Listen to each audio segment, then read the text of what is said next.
Verkeerde bulafronding en bestuurspraktyke kan tot suurpens lei. My naam is Anrieg en ek gaan 'n paar wenke deel oor hoe om suurpens te voorkom wanneer jy bulle voer. Bulle wat van die weiding afkom het veselverterende rumen mikroorganismes en nie styselverterende mikroorganismes nie. Daarom is dit belangrik om die bulle geleidelik oor 'n periode van 14 dae bloot te stel aan 'n energiedieet om die mikrobepopulasie dienooreenkomstig aan te pas. Die rumen pH van beeste op natuurlike weiding is tussen 6.8 en 7.2.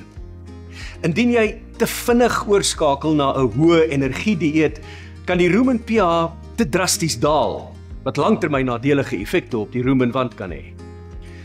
Daar is 'n paar meganismes wat rumen pH beheer, waarvan die eerste 'n mikrobepopulasie is wat die melksuur kan benut, wat verkry word deur geleidelike aanpassing.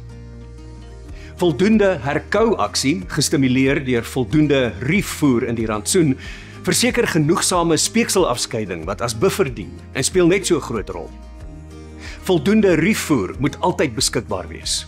Daarmee saam moet kribbestuur van so 'n aard wees dat daar altyd genoegsame vreedspasie is en diere nooit sonder voer staan nie.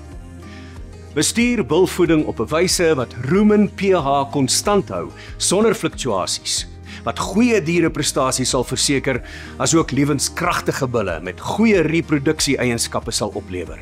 Kontak jou Molatech tegniese adviseur vir die beste advies wat by jou unieke omstandighede pas.